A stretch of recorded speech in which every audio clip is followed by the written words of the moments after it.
الرحيم الحمد لله رب العالمين والصلاة والسلام على سيد الأنبياء والمرسلين وعلى آله وصحبه أجمعين أما بعد وبالسند المتصل منا إلى الشيخ الإمام الهمام الحافظ الحجة أبي عيسى محمد بن عيسى بن ثورة الترمذي رحمه الله تعالى أنه قال باب الوضوء مما غيرت النار.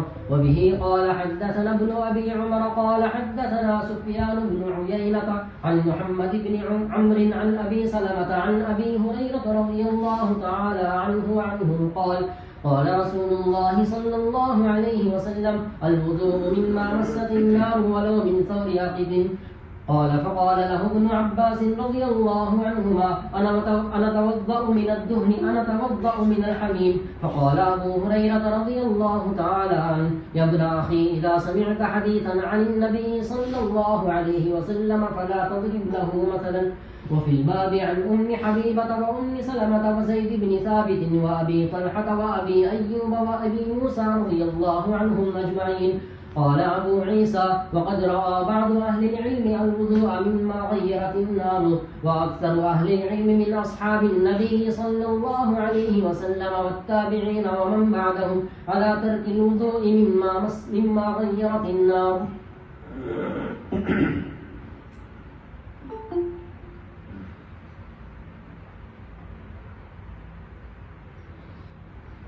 بسم الله الرحمن الرحيم الحمد لله رب العالمين والصلاة والسلام على أشرف الأنبياء والمرسلين وعلى آله وصحبه أجمعين ومن تبعهم بإحسان في كل زمان ومكان إلى يوم الدين. أما بعد باب ما جاء في الوضوء مما غيرت النار. یہ باب اس بارے میں ہے کہ وضو ہے ان چیزوں سے جو آگ سے متغیر ہو جائیں یا جن کو آگ نے بدل دیا ہو. مطلب یہ ہے کہ آگ پر پک گئی ہو. جو چیزیں آگ پر پک گئی ان چیزوں سے وضو واجب ہے. یہ ایک باب تو یہ ہے، اور اس کے بعد دوسرا باب اس کے خلاف آ رہا ہے. باب ما جاء فی ترک الوضوء مما غیرت النار. جن چیزوں کو آگ نے بدل ڈالا یعنی پکا ڈالا ان سے وضو نہ کرنے کا بیان. اس کے اندر جو حدیث ہے پہلے وہ دیکھ لیجئے. اس کے اندر حدیث لائے ہیں حضرت ابو ہریرہ رضی اللہ عنہ سے. وہ کہتے ہیں قال رسول اللہ صلی اللہ علیہ وسلم الوضوء مما مست النار. الوضوء یعنی وضو ہے کس سے؟ مما مست النار، ان چیزوں سے جن کو آگ نے چھو لیا. حدیث میں یہی تعبیر آئی ہے مما مست النار.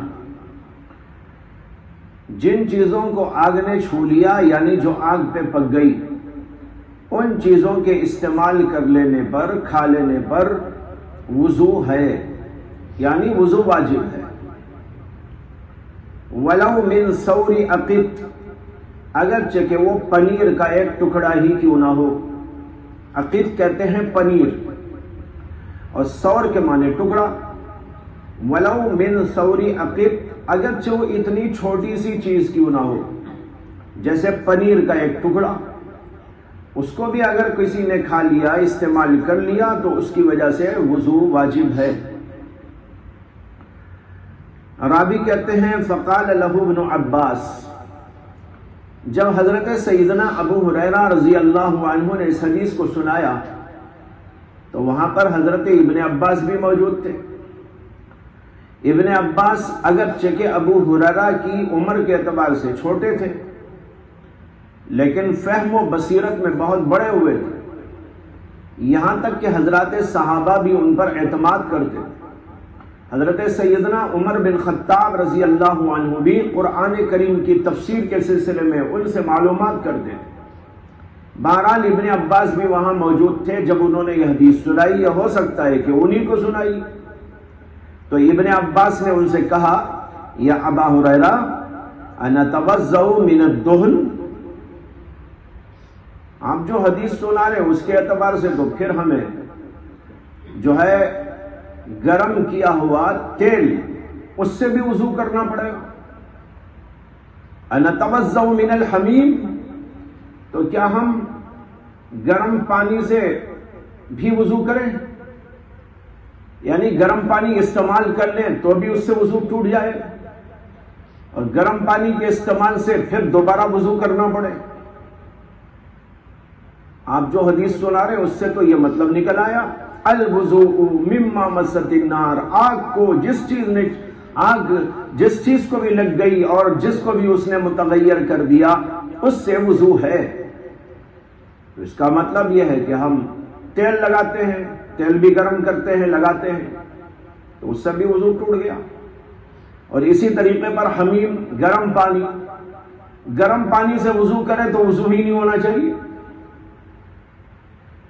جب حضرت ابن عباس رضی اللہ عنہ نے یہ ارشاد فرمایا فقال له ابو ہریرہ، تو ابو ہریرہ نے ان سے ارشاد فرمایا یا ابن اخی، ارے بھتیجے، اذا سمعت حدیثا عن رسول اللہ صلی اللہ علیہ وسلم فلا تضرب له مثلا، ارے بھتیجے اگر تم نے حضور سے کوئی حدیث سنی تو اس کے لیے مثالیں بیان مت کرو،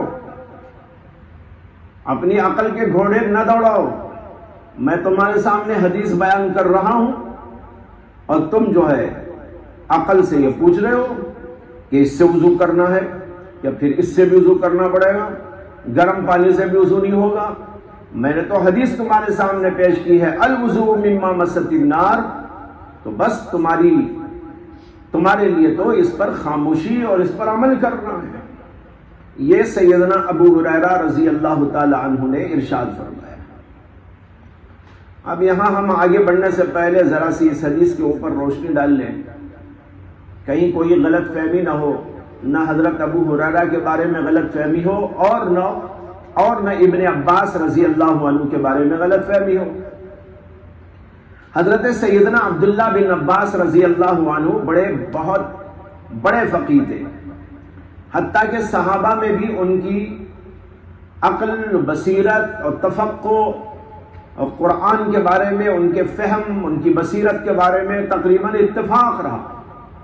بڑے بڑے صحابہ بھی ان سے رجوع کرتے تھے.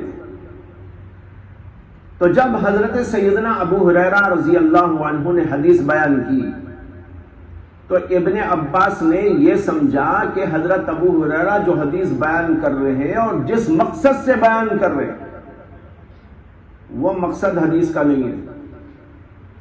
وہ حدیث کا انکار نہیں کر رہے ہیں یا حدیث کے بارے میں کوئی لب کشائی نہیں کر رہے، بلکہ حضرت ابو ہریرہ تو اس کو بیان کر رہے تھے کہ کوئی بھی پکی ہوئی چیز استعمال کر لے تو وضو ضروری ہے. ابن عباس کا منشا یہ تھا کہ حضور ایسی بات نہیں بول سکتے، حضور صلی اللہ علیہ وسلم ایسی بات نہیں بول سکتے. ابو ہریرہ رضی اللہ عنہ کو سمجھنے میں کچھ غلطی ہو رہی، تو یہاں منشا حدیث کے اوپر کوئی اعتراض نہیں ہے، بلکہ حضرت ابو ہریرہ رضی اللہ عنہ جو سمجھ رہے تھے اور سمجھ کر وہ بیان کر رہے تھے حدیث کا مفہوم، اس پر انہوں نے اشکال کی کہ اگر آپ جو بیان کر رہے ہیں اور یہ اس کے لیے حدیث بیان کر رہے ہیں اور کہتے ہیں کہ گرم کسی بھی چیز کے کھا لینے اور آگ پر پکی ہوئی چیز کے کسی چیز کے کھا لینے سے وضو واجب ہو جاتا ہے، تو اس کا مطلب تو یہ ہے کہ پھر تیل سے بھی وضو واجب ہو جائے گا، اور پھر اس سے بڑی بات یہ ہے کہ گرم پانی سے تو وضو ہی نہیں ہونا چاہیے. تو یہ جو اعتراض کہیے یا اشکال کہیے وہ حدیث پر اشکال نہیں ہے، اشکال ہو رہا ہے حضرت سیدنا ابو ہریرہ رضی اللہ عنہ کے فہم پر کہ آپ نے جو سمجھا وہ معنی اس کا نہیں. اس سے بھی سمجھ میں آیا کہ حضرات صحابہ کرام عقل و بصیرت کو استعمال کرتے تھے احادیث کے سمجھنے میں. اہل ظاہر کا گویا اس میں رد ہے. اہل ظاہر جو کہتے ہیں کہ بس سمجھو ہی نہ، بغیر سمجھے عمل کرو، حالانکہ قرآن و حدیث میں ایسا ہم سے نہیں کہا گیا ہے. بلکہ قرآن و حدیث میں دعوت دی گئی ہے. افلا تعقلون افلا تتدبرون افلا یتدبرون. تدبر کیوں نہیں کرتے؟ غور و فکر کیوں نہیں کرتے؟ عقل سے کام کیوں نہیں لیتے؟ اور عقل والوں کی تعریف بھی کی گئی ہے. اولو الالباب ان فی ذلک لآیات لأولی الالباب. اس کے اندر نشانیاں ہیں کن لوگوں کے لیے؟ اولو الالباب، عقل والوں کے لیے. تو معلوم ہوا کہ عقل و بصیرت کا استعمال کرنا یہ معیوب بات نہیں ہے بلکہ بہت ہی بہترین بات ہے. حضرات فقہاء کرام نے اسی کو استعمال کیا تھا. امام اعظم ابو حنیفہ نے، امام شافعی نے، امام مالک نے، امام احمد بن حنبل نے، ابن المبارک نے، اوزاعی نے، سفیان ثوری نے، اور جو ہے ابن المبارک نے، اسحاق بن راہوی نے. ان سب حضرات کو جو ہم فقہاء سے تعبیر کرتے ہیں، یہ لفظ خود بتا رہا ہے کہ ان کو فقہاء کہنے کی بنیاد ہی فقہ ہے، عقل ہے، بصیرت ہے. تو دیکھو یہاں پر ابن عباس کا منشا خدا نخواستہ حدیث پر اعتراض نہیں تھا، بلکہ ان کا منشا صرف یہ تھا کہ ابو ہریرہ جو اس سے سمجھ کر بیان کر رہے ہیں یہ معنی نہیں ہو سکتا اس کا. انہوں نے اپنی عقل کے ذریعے، بصیرت کے ذریعے اس کو سمجھا. اور دوسری بات یہ ہے کہ ابن عباس رضی اللہ عنہ کے سامنے وہ احادیث بھی ہوں گی جن احادیث کا ذکر آگے آ رہا ہے، اگلے باب کے اندر آ رہا ہے. اور اس کے اندر یہ ہے کہ اللہ کے نبی علیہ السلام نے گوشت کھایا، پکا ہوا گوشت کھایا، لیکن اس کے باوجود وضو نہیں کیا. کئی احادیث کے اندر آتا ہے کہ اللہ کے نبی علیہ السلام نے ستو کھایا، اس کے باوجود وضو نہیں کیا، اور کچھ چیزیں کھائی لیکن وضو نہیں فرمایا. احادیث کثرت کے ساتھ موجود ہے. ابن عباس کے سامنے وہ حدیثیں بھی تھی. اب انہوں نے سوچا کہ بھائی ایک طرف یہ آتا ہے کہ اللہ کے نبی علیہ السلام نے آگ پر پکی ہوئی چیز کو کھایا، گوشت کو کھایا اور کسی چیز کو کھایا، اور پھر اس کے علاوہ ان کے سامنے حضرات شیخین کا عمل بھی ہوگا، ابو بکر صدیق کا، عمر بن خطاب کا، اور بڑے بڑے صحابہ کا. تو ایک طرف یہ سب علم ان کے پاس موجود. اب یہاں پر حدیث بیان کی جا رہی ہے الوضوء مما مست النار، اور کس سیاق و سباق میں بیان کی جا رہی ہے؟ ابو ہریرہ یہ بولنا چاہتے تھے کہ جو آدمی بھی کوئی گرم چیز یا پکی ہوئی چیز استعمال کر لیتا ہے تو اس کا وضو ٹوٹ جاتا ہے، اسے وضو کرنا پڑتا ہے. اب اس پس منظر میں حضرت سیدنا عبداللہ بن عباس نے سوچا کہ بھئی کیسے ہو سکتا ہے؟ اللہ کے نبی علیہ السلام نے خود وضو نہیں کیا، شیخین نے نہیں کیا، اور بھی ان کے سامنے روایات موجود، اس کے ساتھ ابو ہریرہ کی یہ حدیث. تو انہوں نے سمجھا کہ ابو ہریرہ نے اس کا جو مقصد سمجھا ہے وہ مقصد درست نہیں. یہ ہے اعتراض کی بنیاد. اب رہا حضرت سیدنا ابو ہریرہ رضی اللہ عنہ کا ان کو یہ جواب دینا، اذا سمعت حدیثا عن رسول اللہ صلی اللہ علیہ وسلم فلا تضرب له مثلا. جب اللہ کے نبی علیہ السلام سے تم کوئی حدیث سنو تو اس کے لیے کوئی مثالیں بیان نہ کرو. دہن کی مثال، حمیم کی مثال، بھائی حدیث میں نے بیان کر دی ہے، بس اس کو لے لینا. یہاں حضرت سیدنا ابو ہریرہ کو یہ غلط فہمی ہو گئی کہ ابن عباس رضی اللہ عنہ حدیث پر کچھ بول رہے، اسی انہوں نے یہ جواب دیا. اگر وہ یہ سمجھتے کہ حدیث پر وہ نہیں بول رہے بلکہ میں جو مفہوم بیان کر رہا ہوں اور جو میں نے سمجھا اس پر ان کا یہ اعتراض ہے یا اس پر ان کو اشکال ہے تو پھر وہ یہ بات نہ کہتے. تو لہذا حضرت ابو ہریرہ کی بات بھی صحیح ہے، سر آنکھوں پہ رکھنا ہے. جب حدیث سامنے آ جائے کوئی آدمی اس کو ٹالنے کے لیے، اس کو رد کرنے کے لیے مثالیں بیان کرنے لگے، اپنی عقل جتانے لگے، قرآن کا کوئی حکم سامنے آ جائے اور وہ اپنی عقل کے ذریعے اس کو جو ہے اپنی عقل کے ذریعے اس کو ٹالنا چاہے، یہ تو بالکل غلط بات ہے. یہ تو معتزلین کا مسلک ہے. معتزلہ قرآن اور حدیث کو اختیار کرنے اور لینے اور قبول کرنے کے لیے عقل کو بنیاد بناتے تھے، عقل کو اساس قرار دیتے تھے، اور کہتے کہ جو حدیث عقل میں آ جائے وہ قابل قبول ہے، اور جو حدیث عقل میں نہ آئے وہ قابل رد۔ اور قرآن کی کوئی آیت ایسی ہو جو ہماری عقل میں نہ آ رہی ہو تو قرآن رد تو نہیں کر سکتے، لیکن اس میں تعویل کی جائے گی۔ یہ معتزلہ کا مسلک ہے، اہل سنت کا مسلک یہ نہیں۔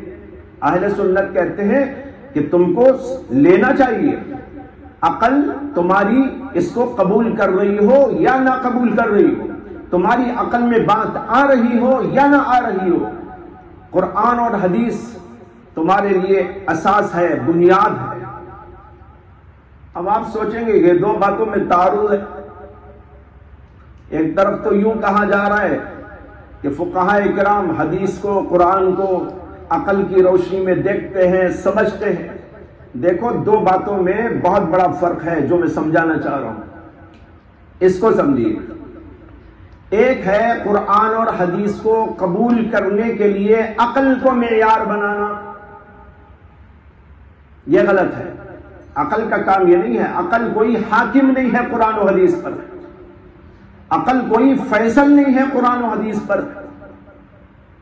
دلائل سے اگر ایک بات ثابت ہو گئی کہ اللہ کا کلام ہے، اللہ نے فرمایا ہے، دلیل سے ثابت ہو گیا کہ یہ اللہ کے رسول کا کلام ہے، تو اب وہاں عقل کو لا کر آپ کھڑا کر کے کہیں میری عقل میں نہیں آتا، میں رد کرتا ہوں، یہ معتزلہ کا مسلک ہے۔ اور گمراہ ان لوگوں کا مسلک جو عقل کو معیار بناتے ہیں، یہ روشن دماغ لوگ آج کل بھی بہت ہیں، یہ غلط اصول ہے۔ عقل کو اللہ نے حاکم نہیں بنایا ہے بلکہ خادم بنایا ہے۔ آپ عقل کو خادم بنا کر قرآن و حدیث کے سمجھنے میں استعمال کریں۔ دیکھا فرق؟ ایک ہے حاکم بنانا کہ عقل کہے نہیں رد کر دیں، عقل کہے ہاں قبول کر لیں۔ علماء کہتے ہیں یہ نہیں ہے عقل کا کام، عقل حاکم نہیں ہے، عقل غلام ہے، خادم ہے۔ لہذا قرآن حدیث سامنے آئے، حدیث سامنے آئے، اس کو سمجھنے کے لیے اس کو استعمال کرو۔ قرآن و حدیث کی فہم میں، بصیرت میں، اس کے معانی کی تشریح میں، قرآن کریم کے معانی کی تشریح میں اس کو استعمال کرو۔ یہاں منع نہیں ہے استعمال کرنا کہ آپ کہیں بھائی قرآن کا یہ مطلب ہے، قرآن کا یہ مقصد ہے، حدیث کا یہ مطلب ہے، حدیث کا یہ مقصد ہے، اور یہ جگہ یوں آیا ہے، ایک جگہ یوں آیا ہے، ان دونوں کے اندر تطبیق یوں ہے، ان دونوں کے اندر جمع کی یہ صورت ہے، یا ترجیح کے یہ اصول ہیں، اس کو استعمال کیا جائے، یہ سب عقل ہے نہیں ہے؟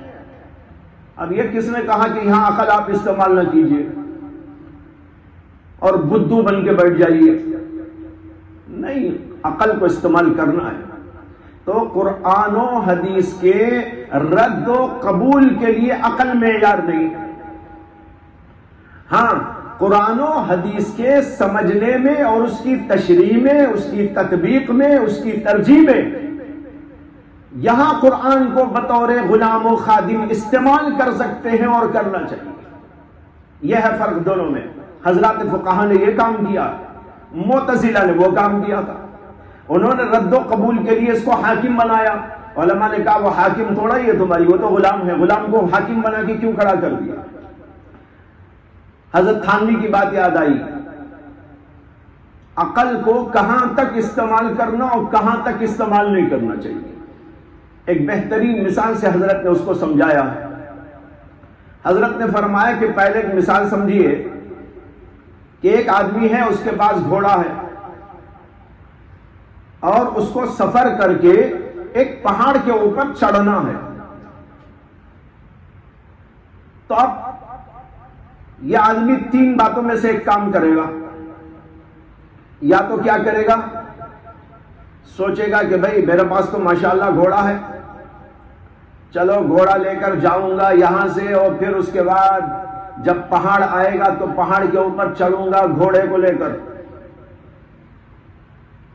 گھوڑے کو لے کر جب چڑھے گا کیا حشر ہوگا؟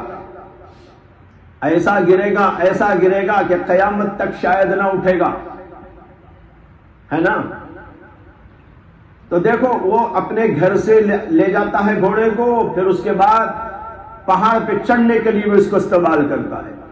یہ غلط ہے.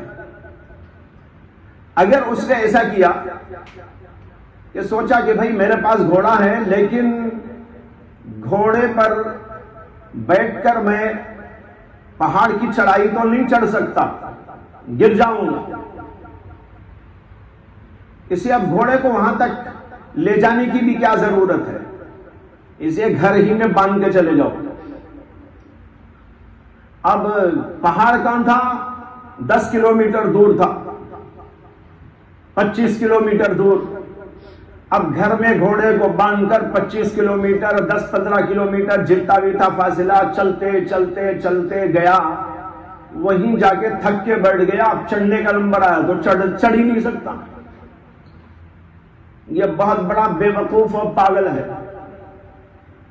اگر اس نے ایسا کیا، یہ سوچا کہ بھائی گھوڑا تو ہے، جہاں تک گھوڑا مجھے کام دے سکتا ہے وہاں تک تو گھوڑا لے جاؤں، یہاں سے پہاڑ تک تو جا سکتا ہوں نا گھوڑے پر، لہذا پہاڑ تک جاؤں گا اور کہیں وہاں باندھ دوں گا، اور پھر اس کے بعد جب چڑھنے کا نمبر آئے گا تو چڑھوں گا.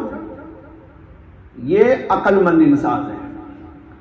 پہلے والا بدھو اور بے وقوف جو گھر سے بھی چلتا ہے گھوڑے پر اور پہاڑ پہ بھی چڑھتا ہے گھوڑے پر اور گر کے مرتا ہے. اور دوسرا جو گھوڑا ہی استعمال نہیں کرتا، اس نے کہا وہاں نہیں استعمال ہوتا تو یہاں کیا کروں، چلو اسے باندھ کر رکھو.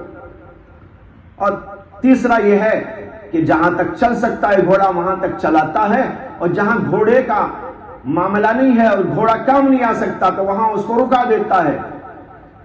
حضرت کہتے ہیں اسی طرح عقل کو استعمال کرنے والے، عقل کے گھوڑے دوڑانے والے کی بھی 3 قسمیں. بعض عقل کا گھوڑا ہر جگہ دوڑاتے، حسیات میں بھی، عقلیات میں بھی، اور پھر جو ہے ماوراء العقل چیزوں میں بھی.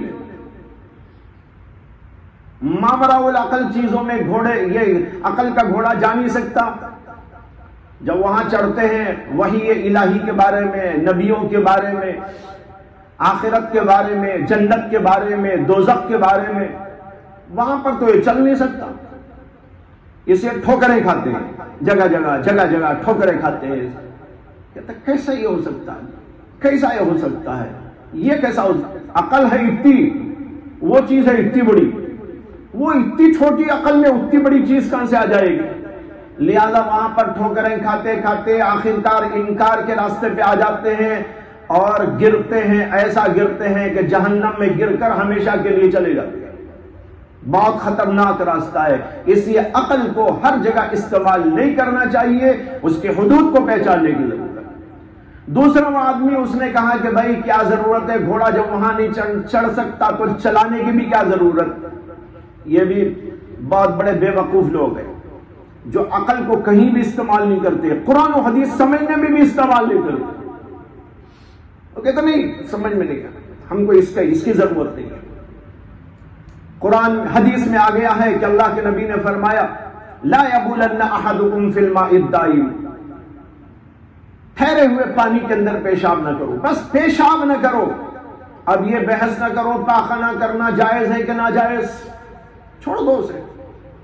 عقل کو یہاں استعمال کریں گے تو گمراہ ہو جاؤ. یہ وہی دوسرے نمبر والا آدمی ہے جو نہ یہاں استعمال کرتا نہ وہاں استعمال کرتا ہے، اور یہ بھی لوگ ٹھوکریں کھاتے ہیں. اور صحیح راستہ وہ ہے جو پوری امت نے اپنایا، حضرات فقہا نے اپنایا، حضرات محدثین کرام نے اپنایا. انہوں نے بتایا کہ اس کا اصول یہ ہے جہاں تک عقل کو استعمال کیا جا سکتا ہے وہاں تک استعمال کرو، جہاں اس کی حدود ختم ہو جائے وہاں پر اس کو چھوڑو. تو بہرحال یہ ہے حضرت سیدنا عبداللہ بن عباس رضی اللہ عنہ کا مقصد. اور حضرت ابو ہریرہ نے جو ان کو کہا وہ اس بنیاد پر انہوں نے کہا تھا کہ انہوں نے حدیث پر کچھ کہہ دیا، حالانکہ ان کا منشا اور مقصد حدیث پر کچھ کہنا نہیں تھا، بلکہ سیدنا ابو ہریرہ نے جو سمجھا اس کے اوپر انہوں نے اشکال کیا. یہ حدیث ہو گئی. اس کے بعد امام ترمذی نے کہا فی الباب عن ام حبیبہ و ام سلمہ وزید بن ثابت و ابی طلحہ و ابی ایوب و ابی موسیٰ رضی اللہ تعالی عنہم اجمعین. قال ابو عیسیٰ وقد رأى بعض اہل العلم الوضوء مما غیرت النار واکثر اہل العلم من اصحاب النبی صلی اللہ علیہ وسلم والتابعین ومن بعدهم على ترک الوضوء مما غیرت النار. بعض اہل علم نے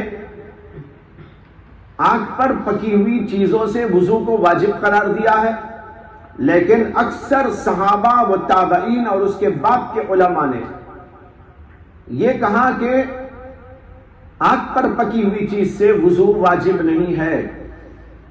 یہ مسئلہ ایک زمانے میں اختلافی رہا، یعنی صحابہ کے شروع دور کے اندر، اور بعد بھی بعض لوگوں سے اس سلسلے میں روایت ملتی ہے کہ وہ آگ پر پکی ہوئی چیز کے استعمال کر لینے پر وضو کو واجب قرار دیتے تھے، لیکن بعد میں چل کر اجماع منعقد ہو گیا کہ آگ پر پکی ہوئی چیز سے وضو واجب نہیں ہے.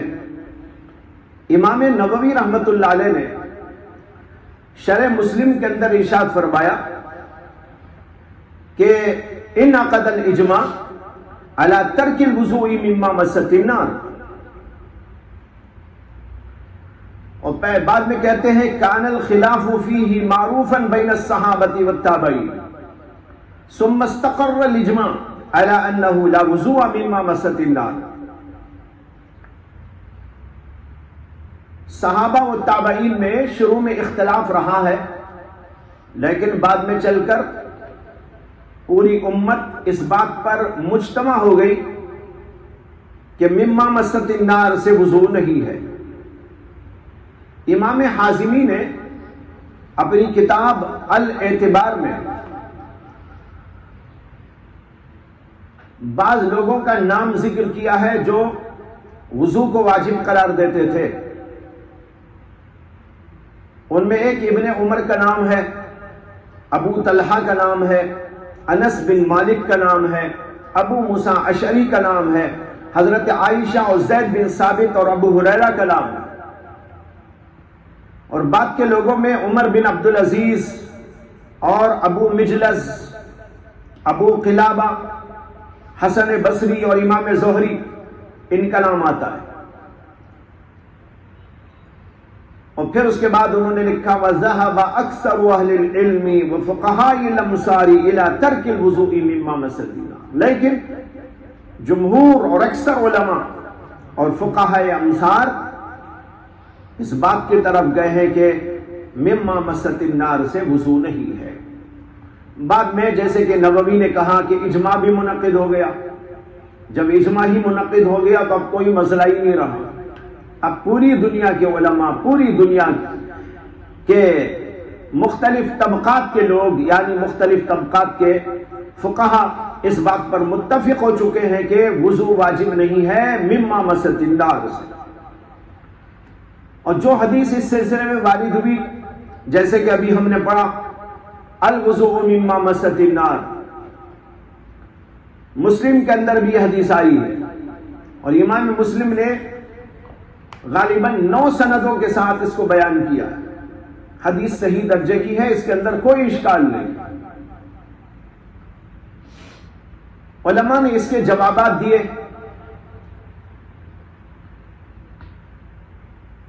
ایک جواب یہ دیا ہے کہ مما مست النار والی حدیث منسوخ ہے،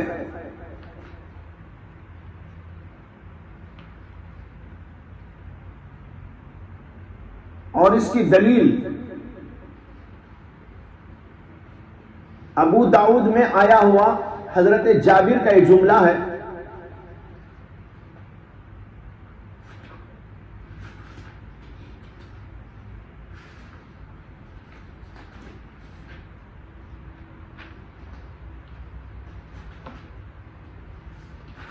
اگلے باب میں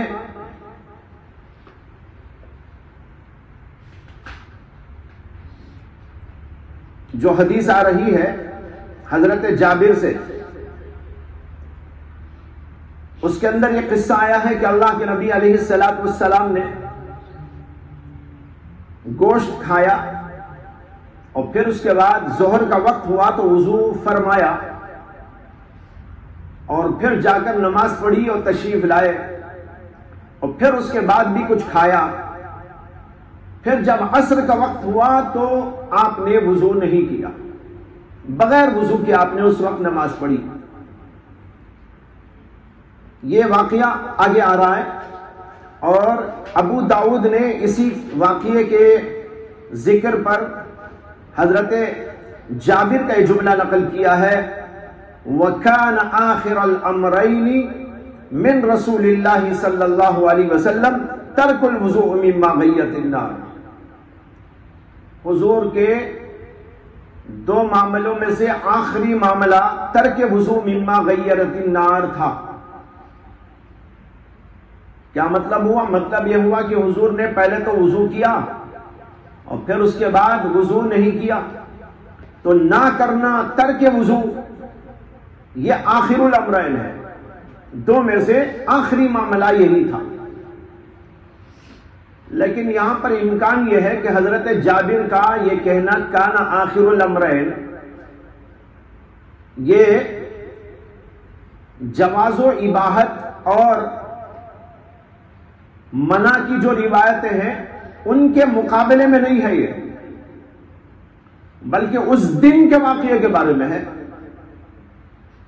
اس دن دو واقعے ہوئے نا، آپ نے کھایا، اس کے بعد وضو کیا، اس کے بعد دوبارہ ظہر کے بعد بھی استعمال کیا، لیکن جب عصر کی نماز کا وقت ہوا تو آپ نے وضو نہیں کیا. اس کے بارے میں کہہ رہے ہیں کہ اس دن آخر الامرین یہ بات تھی. لیکن مطلقاً یعنی جن احادیث کے اندر یہ آیا الوضوء مما غیرت النار، وہ اور جن سے یہ ثابت ہو رہا ہے کہ اللہ کے نبی نے وضو نہیں کیا، وہ ان دونوں میں سے آخر الامرین کون سا تھا یہ بات بتانا نہیں چاہ رہے. سمجھ میں آ رہی نا بات؟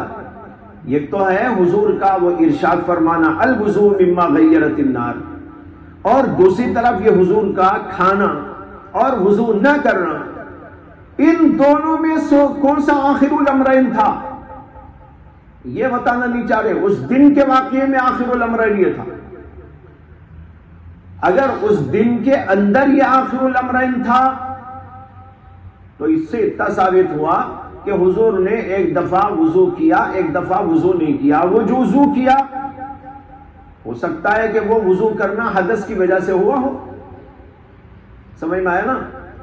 وہ وضو کرنا حدث کی وجہ سے ہوا ہو، گوشت کھانے سے نہ ہوا ہو. تو لہذا پہلی دفعہ جو آپ نے وضو کیا ہو سکتا ہے کہ گوشت کھانے کی وجہ سے نہیں کیا بلکہ حدث کی وجہ سے کیا، اور پھر اس کے بعد وضو نہیں کیا. اور دوسری طرف وہ حدیثیں الوضوء مما غیرت النار، ان دونوں کے اندر کون سا آخر الامرین ہے یہ نہیں پتا چلا. اس سے اس لیے اس حدیث کو نسخ کی دلیل بنانا مشکل ہے. سمجھ میں آئی نا بات؟ تو بعض لوگوں نے یہاں نسخ کا جو دعویٰ کیا اس پر یہ اشکال ممکن ہے. اسی لیے امام زہری اس طرف گئے ہیں، جیسے کہ نیل الاوتار میں لکھا ہے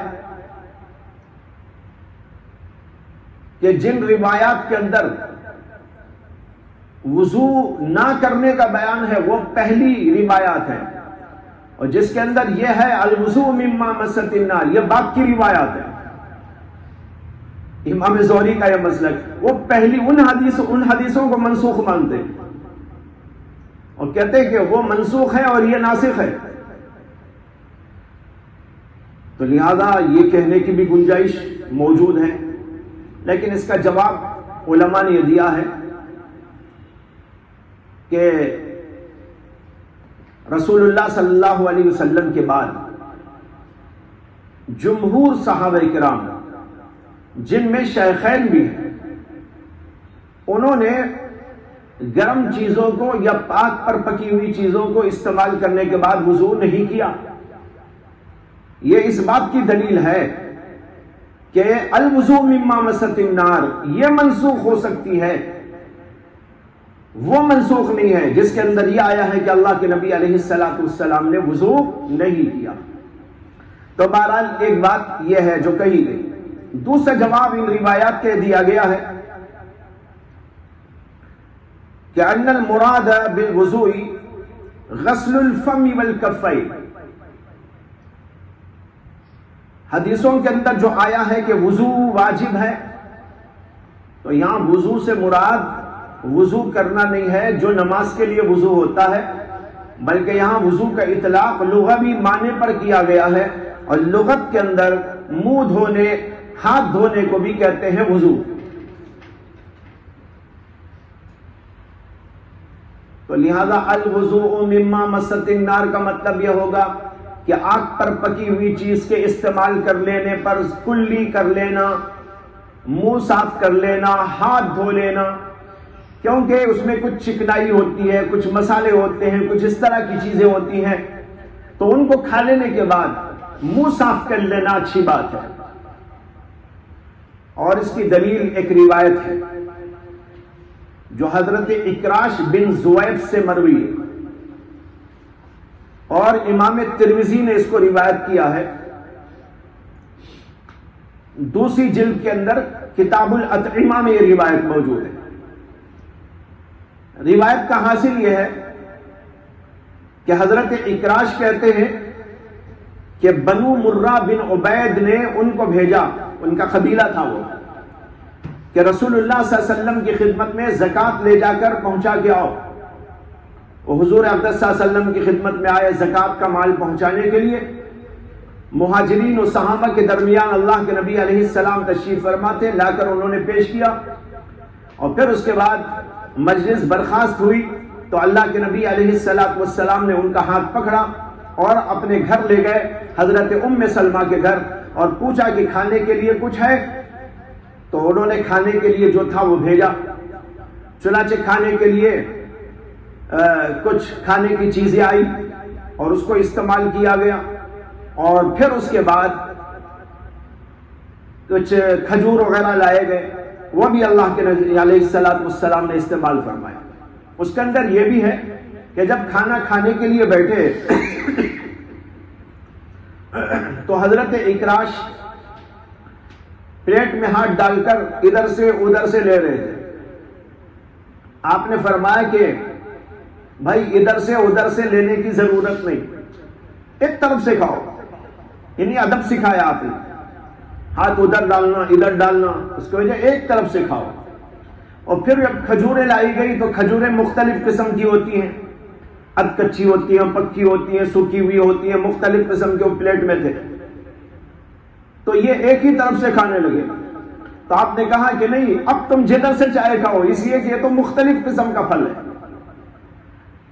دونوں قسم کا آداب سکھایا آپ نے۔ اب کھانے کی پلیٹ میں تو ایک ہی کھانا ہے، اس میں ادھر ادھر ہاتھ ڈالنے کی کیا ضرورت؟ لیکن اگر کئی قسم کا پھل رکھا ہوا ہے یا ایک ہی پھل کی کئی قسمیں، جیسے اد کچا ہو، بالکل پکا ہو یا سوکھا ہوا ہو، تو ایسی صورت کے اندر آدمی اپنی خواہش کے مطابق جدھر سے چاہے اٹھا کے کھا سکتا ہے۔ یہ آداب اللہ کے نبی علیہ السلام نے حضرت اکراش کو سکھایا۔ وہ کہتے ہیں کہ اس کے بعد پانی منگایا اور اللہ کے رسول علیہ السلام نے ہاتھ دھویا اور منہ صاف کیا۔ اس کے اندر الفاظ ہیں غسل رسول اللہ صلی اللہ علیہ وسلم یدیہ ومسح ببلل کفیہ وجہہ وذراعیہ وراسہ۔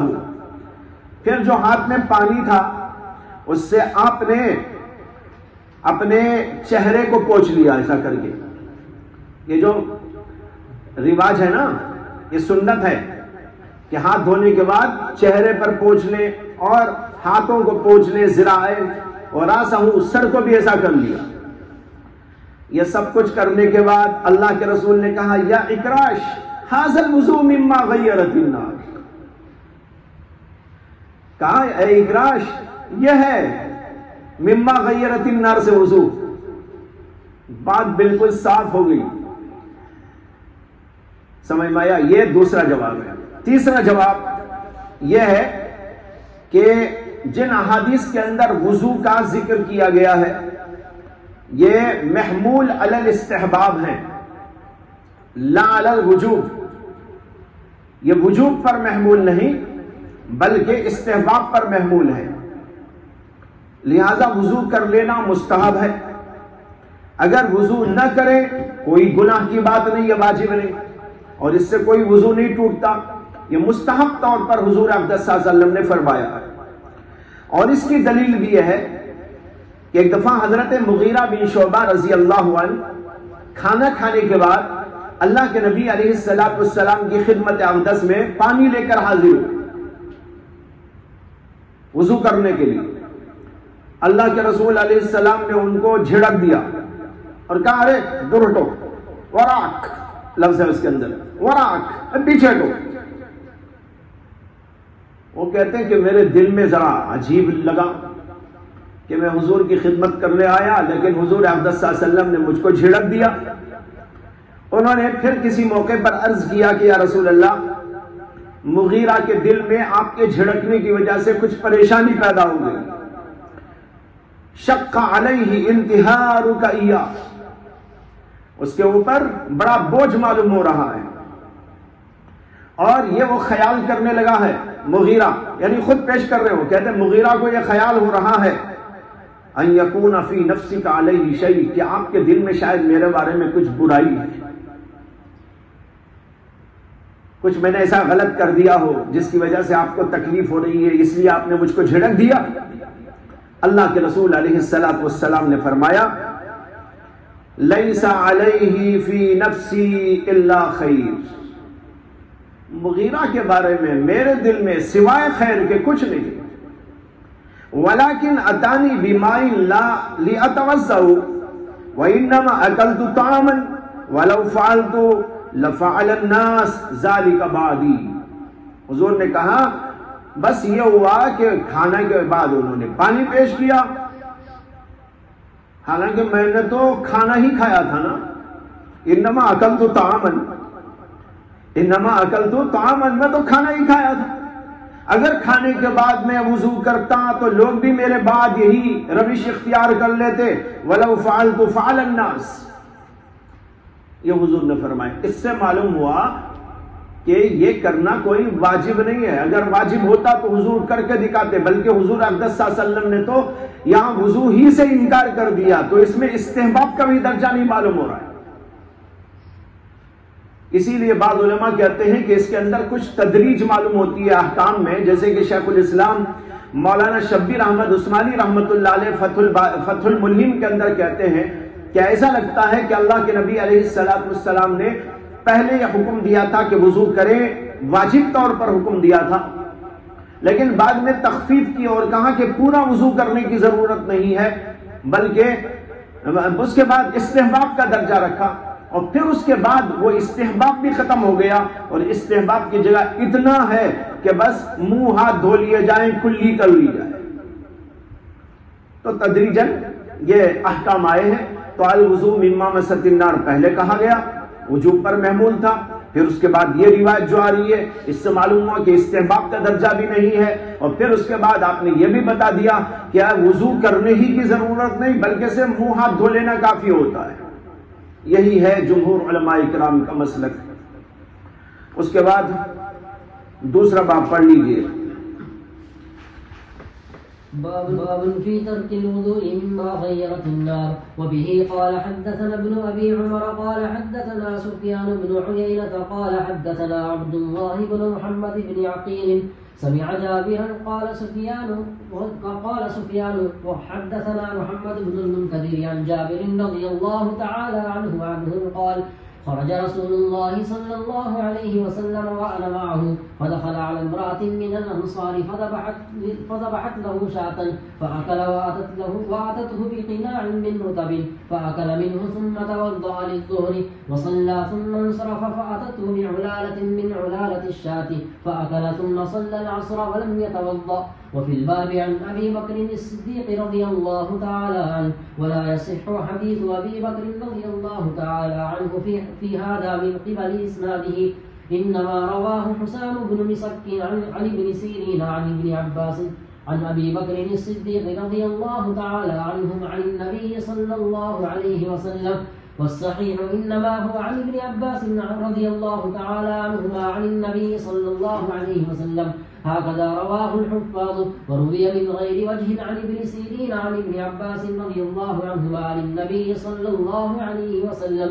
ورواه عطاء بن يسار وعكرمة ومحمد بن عمرو بن عطاء وعلي بن عبد الله بن عباس رضي الله عنهم وغير واحد عن ابن عباس رضي الله عنه عن النبي صلى الله عليه وسلم.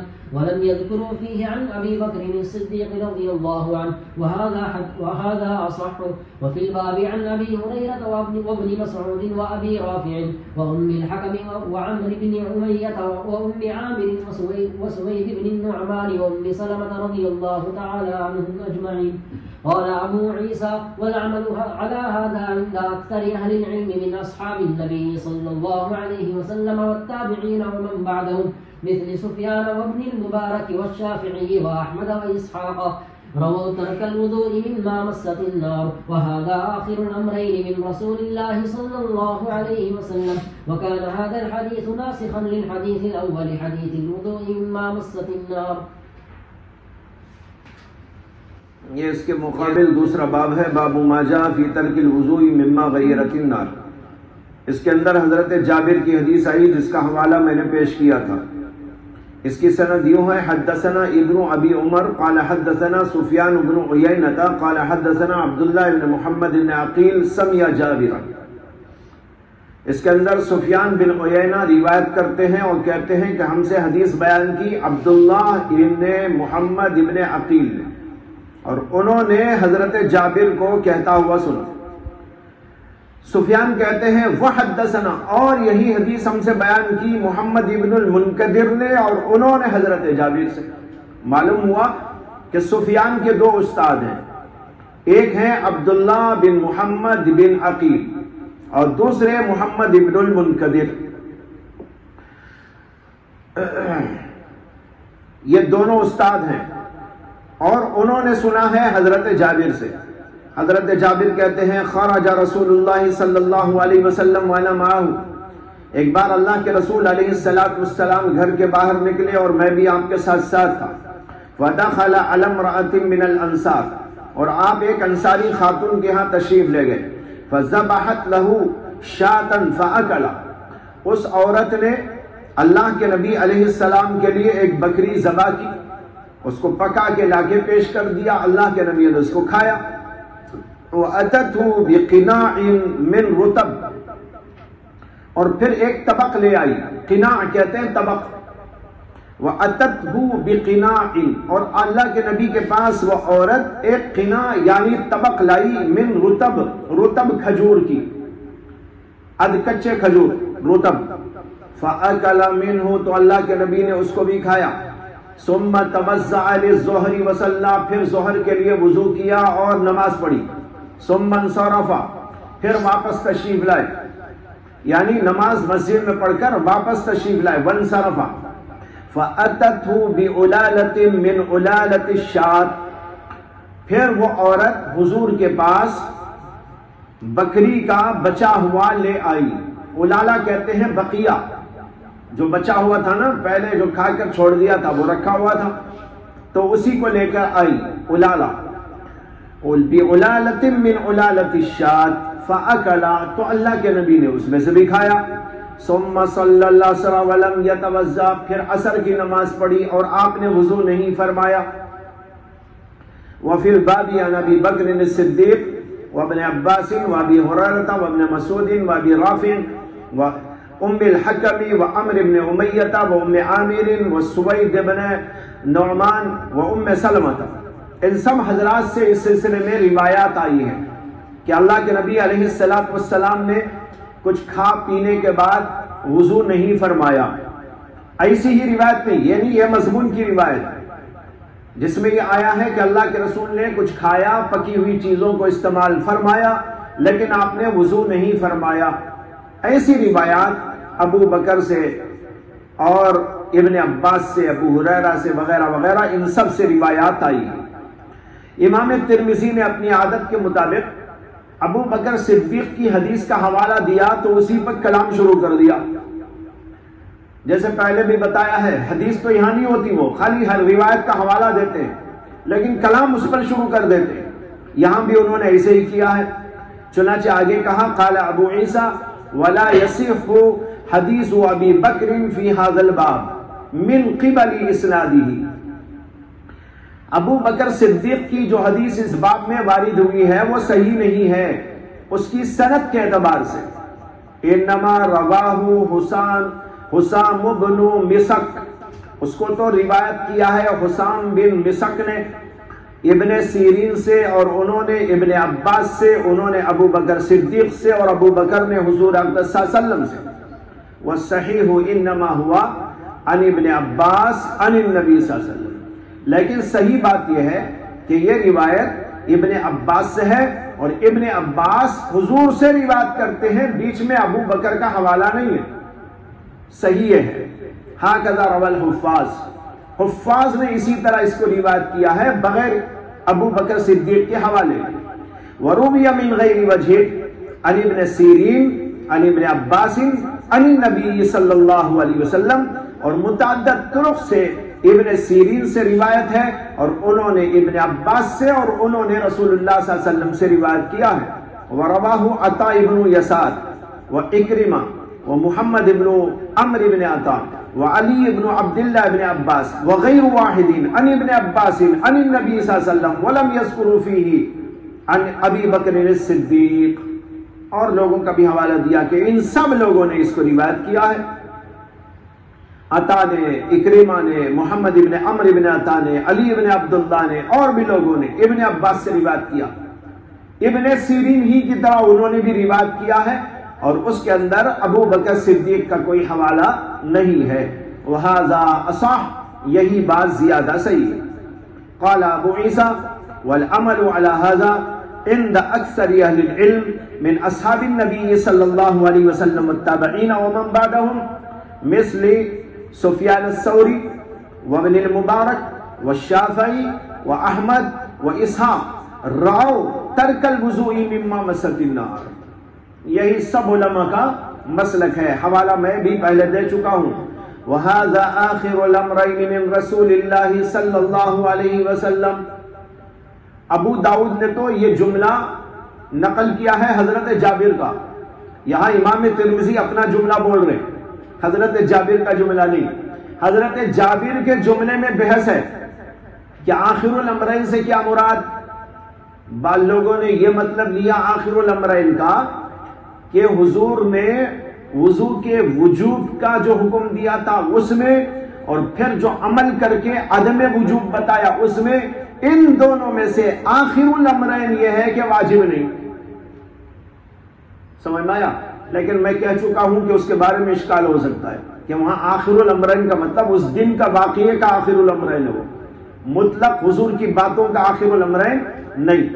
لیکن یہاں یہی مطلب ہے آخر الامرین کا، یعنی ایجاب والی روایات اور عدم ایجاب والی روایات، یا یوں کہیے وضو مما مست النار والی روایات اور ترک وضو مما مست النار والی روایات میں سے آخر الامرین یہ.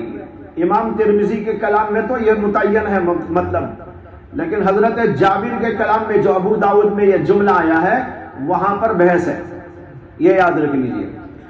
آگے امام ترمذی کہتے ہیں وَكَأَنَّ هَذَا الْحَدِيثَ نَاسِخٌ لِلْحَدِيثِ الْأَوَّلِ، گویا کہ یہ حدیث پہلی حدیث کی ناسخ ہے. پہلی حدیث منسوخ ہو گئی الوضوء مما مست النار. یہ دوسری حدیث جو ابھی آپ نے پڑھی یہ حدیث پہلی حدیث کے لیے ناسخ بن رہی ہے. وہ حدیث ہے الوضوء مما مست النار.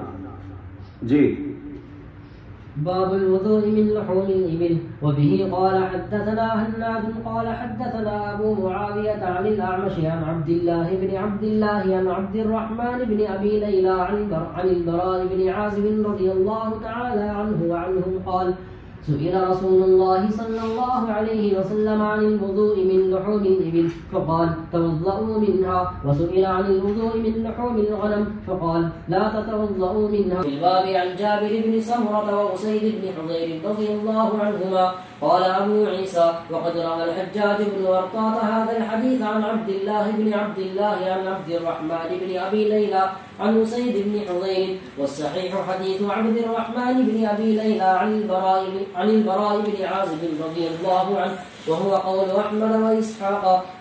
وروى عبيدة الضبي عن عبد الله الرازي عن عبد الرحمن بن أبي ليلى عن ذي العزة، وروى حماد بن سلمة هذا الحديث عن الحجاج بن أرطاط فأخطأ فيه وقال عن عبد الله بن عبد الرحمن بن أبي ليلى عن أبيه عن أسيد بن حضير، والصحيح عن عبد الله الرازي عن عبد الرحمن بن أبي ليلى عن البراء بن عازب.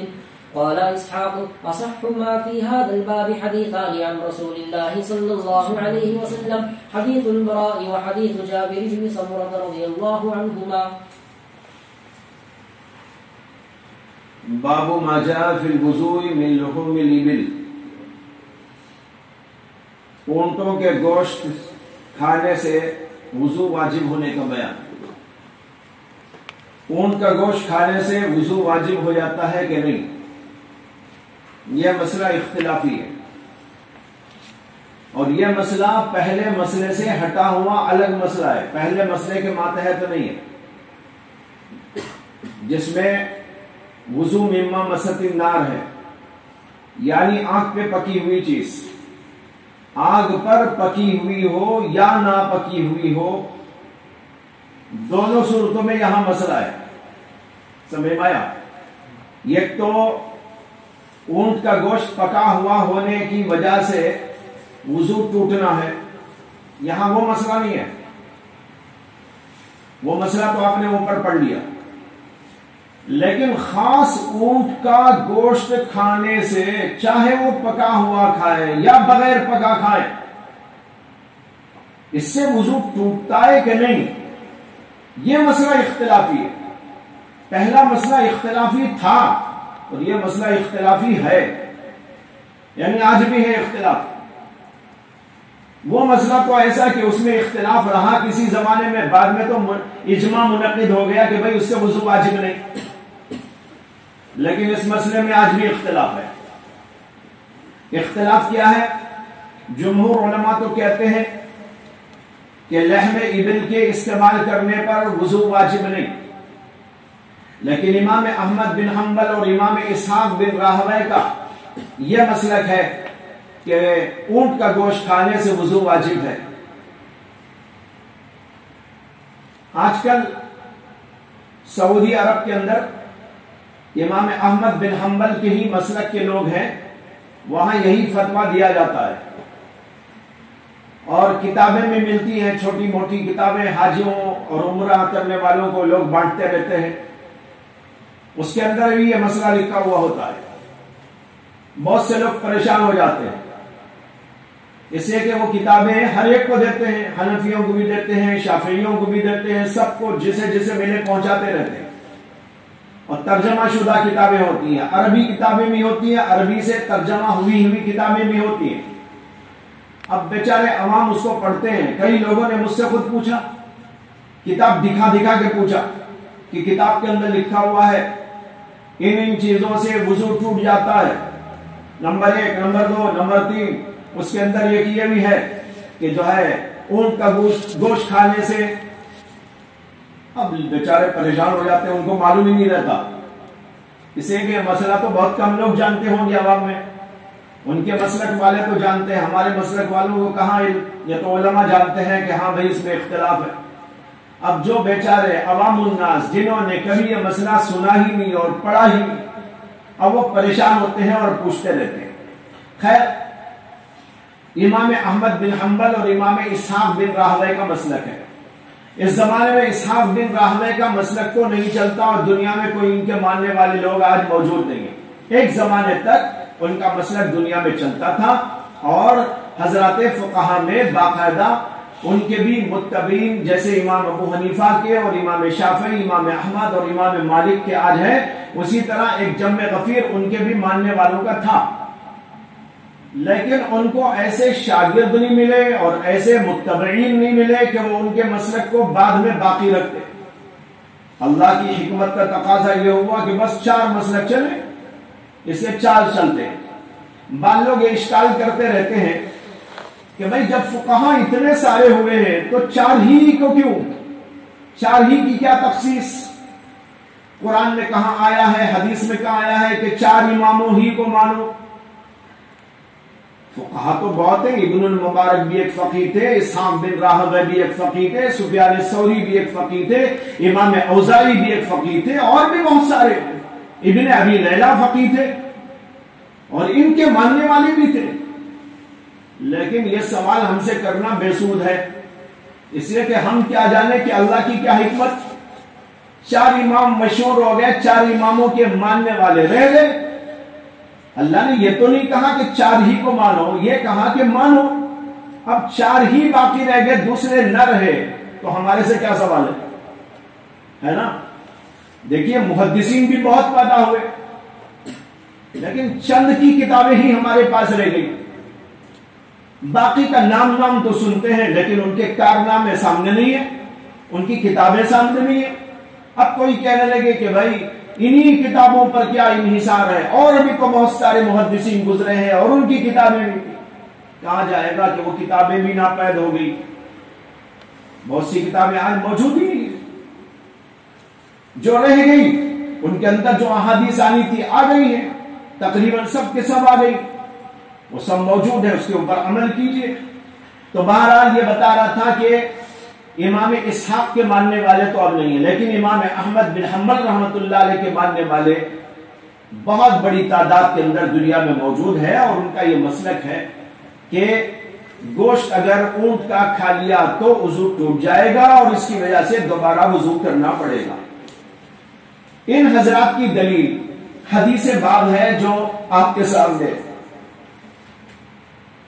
جس میں ہے کہ حضرت براء بن عازب رضی اللہ عنہ سے مروی ہے، انہوں نے کہا سئل رسول اللہ صلی اللہ علیہ وسلم عن الوضوء من لحوم الابل، اللہ کے رسول علیہ السلام سے اونٹ کے گوشت کے کھانے سے وضو کے بارے میں پوچھا گیا، کیا اس سے وضو ہے؟ آپ نے فرمایا توضؤ منہا، ہاں اس سے وضو کرو۔ وَسُئِلَ عَنِ الْوُضُوءِ مِنْ لُحُومِ الْغَنَمِ، اور آپ سے بھی سوال کیا گیا کہ بکری کا گوشت کھانے سے وضو کا کیا حکم ہے؟ آپ نے کہا لَا تَتَوَضَّؤْ مِنْهَا، اس سے وضو نہ کرو۔ یہ حدیث ہے، اس حدیث سے امام احمد بن حنبل اور امام اسحاق بن راہویہ ان دونوں کا استدلال ہے کہ وضو واجب ہے۔ دیکھو اللہ کے نبی کہہ رہے توضؤ منها، یہ امر کا صیغہ ہے، والامر للوجوب۔ جمہور علماء کے نزدیک یہ حدیث اور اس طرح کی جو حدیثیں ہیں وہ استحباب پر محمول ہے، والامر کما یجیء للوجوب کذالک یجیء للاستحباب۔ کیسا؟ قرآن میں بھی آپ کو ملے گا، بلکہ بعض جگہ تو جواز کے لیے بھی ہے، استحباب کیا؟ جواز کے لیے بھی ہے۔ قرآن میں ایک جگہ ہے وَإِذَا حَلَلْتُمْ فَاصْطَادُوا، جب تم احرام سے نکل جاؤ اور حلال ہو جاؤ، فَاصْطَادُوا، شکار کرو۔ اب کیا اس کا مطلب یہ ہے کہ جو آدمی بھی احرام کھولے، احرام کھولتے ہی شکار کے لیے نکل جائے؟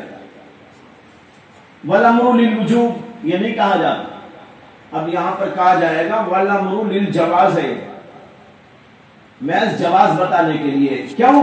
اس لیے کہ حالت احرام میں یہ منع تھا شکار کرنا۔ جب حالت احرام میں منع تھا تو اللہ نے کہا کہ جب حالت احرام تمہاری ختم ہو گئی اور تم حلال ہو گئے تو اب تمہارے لیے جائز ہو گیا، فاصطادوا۔ ایسے ہی ہے جیسے قرآن میں ایک اور جگہ آیا یا ایھا الذین آمنوا اذا نودی للصلاۃ من یوم الجمعۃ فاسعوا الی ذکر اللہ وذروا البیع ذالکم خیر لکم ان کنتم تعلمون فَإِذَا قُضِيَتِ الصَّلَاةُ فَانتَشِرُوا فِي الْأَرْضِ وَابْتَغُوا مِنْ فَضْلِ اللَّهِ. پہلے تو کہا جب جمعہ کی اذان ہو جائے بیپار بند کرو، تجارتیں بند کرو اور اللہ کے ذکر کے لیے آ جاؤ. یہ پہلا حکم.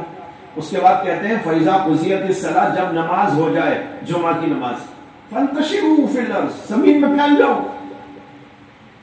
اب کیا یہاں یہ کہا جائے گا کہ نماز پڑھتے ہی فوراً ادھر ادھر گشت کرنے نکل جاؤ، ہاں کسی پارک میں چلے جاؤ، کسی جگہ گھومنے نکل جاؤ؟ ارے بھائی اس کا مطلب یہ ہے تمہیں منع کیا گیا تھا بیپار نہ کرو، ادھر ادھر مت جاؤ، نماز کے لیے آؤ. جب نماز پڑھ لی تو اب بیٹھے رہنے کی کوئی ضرورت نہیں، اب تمہارے لیے جانا جائز ہے. فَانتَشِرُوا فِي الْأَرْضِ وَابْتَغُوا مِنْ فَضْلِ اللَّهِ. تو بہرحال بتانا یہ ہے کہ امر وجوب کے لیے بھی آتا ہے، استحباب کے لیے بھی آتا ہے، جواز کے لیے بھی آتا ہے. یہ الگ الگ مواقع کے لحاظ سے جمہور علماء کہتے ہیں کہ یہاں امر تو ہے لیکن الامر للوجوب نہیں ہے یہ، بلکہ للاستحباب ہے. اور اس بات کی دلیل کہ یہ استحباب کے لیے ہے یہ ہے کہ حضرت سمورہ السوائی سے ایک حدیث آئی. وہ کہتے ہیں سألت رسول اللہ صلی اللہ علیہ وسلم فقلت ان اہل بادیۃ وماشیہ فهل نتوضأ من لحوم الابل والبانها. یا رسول اللہ ہم دیہات کے لوگ ہیں اور جانوروں میں رہتے ہیں. فَهَلْ نَتَوَضَّأُ، تو کیا ہم وضو کریں لحوم الابل سے وَأَلْبَانِهَا، اور ان کے دودھ سے. دودھ کا بھی ذکر ہے اس میں، لحوم الابل وَأَلْبَان. قَالَ نَعَمْ، اللہ کے رسول نے کہا ہاں. وہ کہتے ہیں میں نے عرض کیا فَهَلْ نَتَوَضَّأُ مِن لُحُومِ الْغَنَمِ وَأَلْبَانِهَا. آپ نے کہا اللہ. یہ حدیث ہے. امام حیثمی نے اس حدیث کو مجموع الزوائد میں لکھا اور یہ لکھا آگے وَرَوَاهُ الطَّبَرَانِي فِي الْكَبِيرِ وَإِسْنَادُهُ حَسَنٌ انشاءاللہ. اس کو امام طبرانی نے معجم کبیر میں روایت کیا ہے. بعض جگہ آپ ایسا پڑھتے ہیں رواہ الطبرانی فی الکبیر، رواہ الطبرانی فی الاوسط، رواہ الطبرانی فی الصغیر. یعنی مطلب ہے ان کی 3 معجم ہیں، ان میں سے ایک کا نام ہے معجم کبیر، ایک کا نام ہے صغیر، ایک کا نام ہے اوسط. اس کی طرف اشارہ ہوتا ہے. کہیں کبیر ہی کو سمجھ جاؤ کہ کبیر ہی نام ہے. کبیر سے مراد معجم کبیر، معجم کبیر میں روایت کیا ہے. اور اس کی سند کو انہوں نے کہا کہ انشاءاللہ حسن درجے کی سند ہے. اس حدیث میں غور کرنے کی بات یہ ہے کہ اللہ کے نبی سے جب انہوں نے پوچھا کہ میں جو ہے لحوم الابل اور البان ابل سے وضو کروں، آپ نے کہا ہاں. اور یہ بات طے ہے جمہور کے نزدیک بھی اور امام اسحاق کے نزدیک بھی اور امام احمد کے نزدیک بھی کہ اونٹ کا گوشت پینے، اونٹ کا جو ہے وہ دودھ پینے سے وضو واجب نہیں.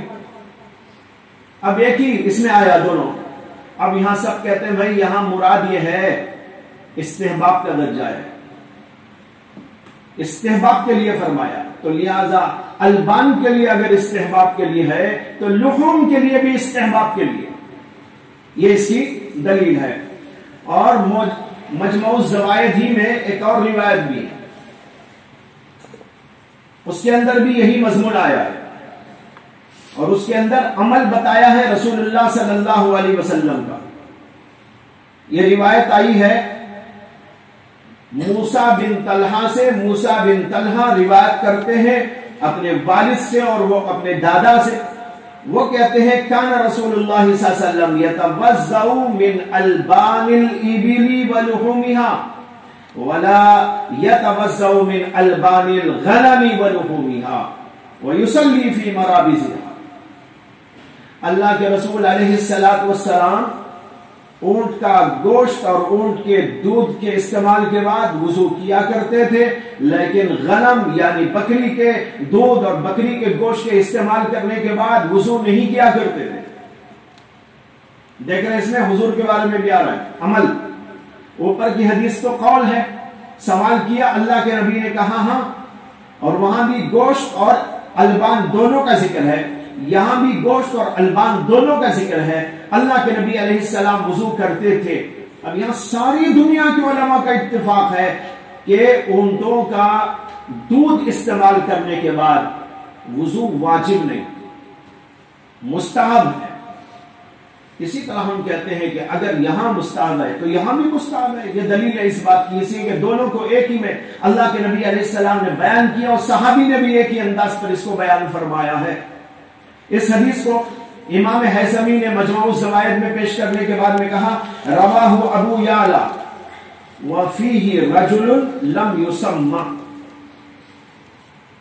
اس کو ابو یعلا نے روایت کیا ہے، لیکن اس کی سند میں ایک آدمی ایسا ہے جس کا نام ذکر نہیں کیا گیا ہے، یعنی وہ مجہول ہے، پتہ نہیں کون۔ سمجھ میں آیا؟ تو اس سے معلوم ہوا کہ روایت اگرچہ بہت بھاری درجے کی تو نہیں ہے، اس کے اندر ایک روایت ایک راوی مجہول ہے، لیکن اوپر کی روایت سے ملانے کے بعد اتنا تو اندازہ ہوتا ہے کہ ایسا ہی ہوگا، اس لیے کہ اللہ کے نبی علیہ السلام نے وہی بات زبان سے فرمائی تھی، وہی عمل کے اندر یہاں بتایا جا رہا ہے۔ بہرحال ان روایات کے پیش نظر جمہور علماء کہتے ہیں کہ یہ استحباب کے لیے حکم ہے، وجوب کے لیے حکم نہیں ہے۔ اور بعض علماء یہ بھی کہتے ہیں کہ یہاں بھی وضو سے مراد یہ ہے کہ بس ہاتھ منہ دھو لیا جائے، کلی کر لی جائے، اس لیے کہ اس کے اندر ایک قسم کی دسومت ہوتی ہے۔ اب رہا یہ سوال کہ ان چیزوں کے استعمال سے وضو کا استحباب کیوں ہے، یعنی البان ابل اور لحوم ابل کے استعمال کرنے پر وضو کا استحباب کیوں ہے؟ اس کی ایک وجہ تو وہی جو ابھی میں نے عرض کی کہ اس کے اندر دسومت اور چکنائی ہوتی ہے، اور اس چکنائی کو دور کر لینا نماز پڑھنے سے پہلے اچھی بات ہوتی ہے۔ بلکہ اوپر جیسے کہ بتایا گیا پکی ہوئی ہر چیز کے بارے میں بھی علماء کہتے ہیں مستحب ہے کہ وضو کر لے، یا مستحب ہے کہ کلی کر لے، اس سے کہ اس میں چکنائی ہوتی ہے، کچھ اس طرح کی منہ میں لگی ہوئی چیز ہوتی ہے، نماز پڑھنے کے وقت میں اچھا نہیں لگتا، اس لیے اس سے صفائی کر لینا اچھا ہوتا ہے، ایک وجہ تو یہ۔ لیکن اس سلسلے میں حضرت شاہ ولی اللہ محدث دہلوی نے ایک عجیب بات کہی ہے۔ انہوں نے کہا کہ اونٹ کے گوشت کے استعمال کے بعد وضو کو مستحب قرار دینے کی وجہ یہ ہے کہ بنی اسرائیل پر گوشت حرام کر دیا گیا تھا اونٹ کا،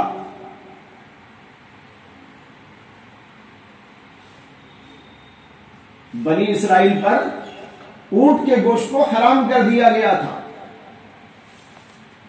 اور ہماری شریعت کے اندر اس کو حلال قرار دیا گیا۔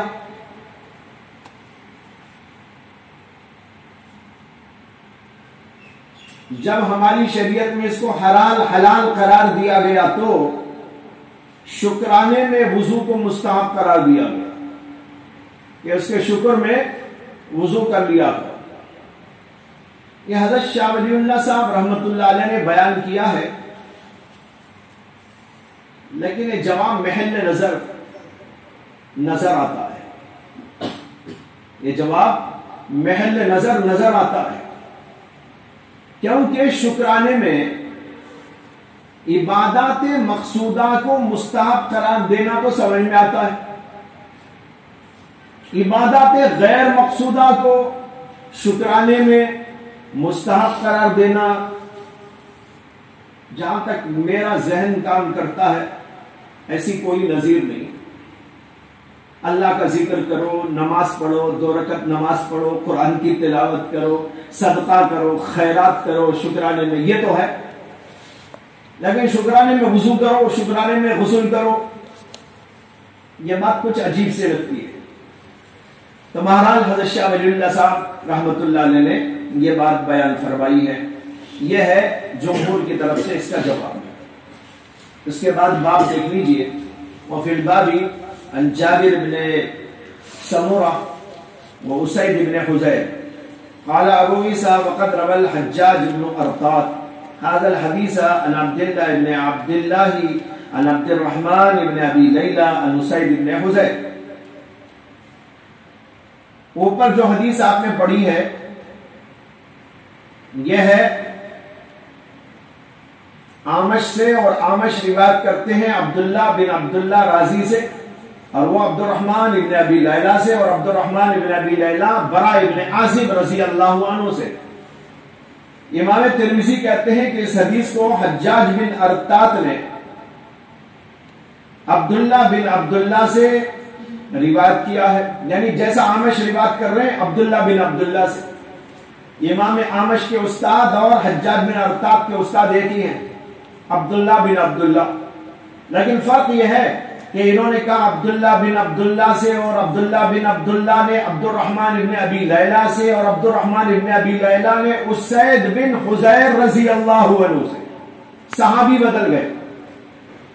آمش تو اس کو روایت کرتے ہیں اسی سند کے ساتھ برا بن عازب سے، اور حجاج بن ارطاط جو ان کے ہی ساتھیوں میں سے ہیں وہ اس کو روایت کرتے ہیں اسی سند کے ساتھ اسید بن حذیر رضی اللہ عنہ سے.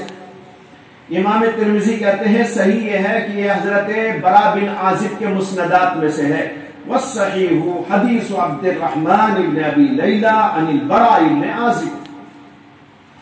آگے کہتے ہیں وہو قول احمد و اسحاق. اس حدیث میں جو مضمون ہے وہی قول ہے امام احمد اور امام اسحاق کا کہ اونٹ کا گوشت استعمال کرنے کے بعد وضو واجب ہے. وروا عبیدہ الضبی عن عبداللہ ابن عبداللہ الرازی عن عبد الرحمن ابن ابی لیلہ عن ذی الغرہ. اس حدیث کو روایت کیا ہے عبیدہ الضبی نے عبداللہ بن عبداللہ رازی سے، اور انہوں نے عبد الرحمن ابن ابی لیلہ سے، اور انہوں نے ذی الغرہ سے. اور اس کو روایت کیا حماد بن ابی سلمہ نے حجاج بن ارطاط سے، اور اس کے اندر انہوں نے خطا کی، اور اس کے اندر انہوں نے کہا عن عبداللہ ابن عبد الرحمن ابن ابی لیلہ نبی عن اسید بن حذیر، جیسے کہ اوپر بھی انہوں نے کہا.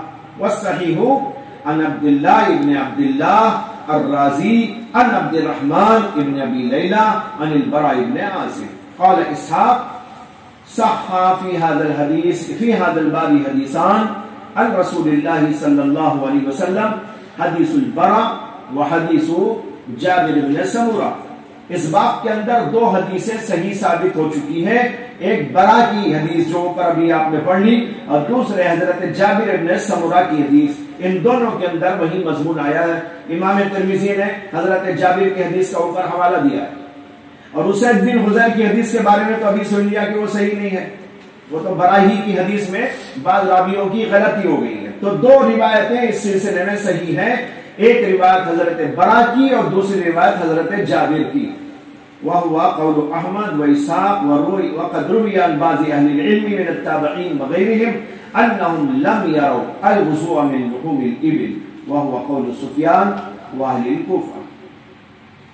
یہ بعض روایتوں میں بعض نسخوں میں یہ الفاظ موجود ہیں، آپ کی کتاب میں شاید نہیں. بعض نسخوں میں یوں آیا ہے، یہی قول ہے امام احمد اور اسحاق کا، اور بعض اہل علم تابعین وغیرہ سے نقل کیا گیا ہے کہ انہوں نے کہا کہ انہوں نے لحوم ابل سے وضو کے بارے میں ان کی رائے نہیں دی. یہی قول سفیان ثوری اہل کوفہ کا ہے. ایسا لگتا ہے اس میں یہ بس یہ دو حضرات ہیں جو اس سلسلے میں کہہ رہے ہیں، حالانکہ پوری دنیا ہی ہے ادھر. وضو ناواجب ہونے کے بارے میں تو پوری ہی دنیا ہے. امام شافعی ہیں، امام مالک ہیں، عبداللہ مبارک ہیں، اور جو ہے سفیان ثوری ہیں، سارے اہل کوفہ ہیں، سارے محدثین ہیں، سارے فقہاء ہیں. صرف دو کا اختلاف ہے اس کے اندر، امام احمد اور امام اسحاق کا. لیکن امام ترمذی کی یہ عبارت کچھ عجیب ہے. وہ کہہ رہے ہیں بعض لوگوں سے روایت کیا گیا، اور نام بھی صرف لیا ہے اہل کوفہ اور سفیان ثوری کا. حالانکہ ایسا مسئلہ نہیں ہے، اوپر تو آپ نے خود دیکھ لیا۔ بہرحال یہ 2 باب ختم ہو گئے۔ اس کے بعد بڑا ہی مالکۃ الارا مسئلہ آ رہا ہے، الوضوء من مس الذکر، انشاءاللہ اس کو پھر دیکھا جائے گا۔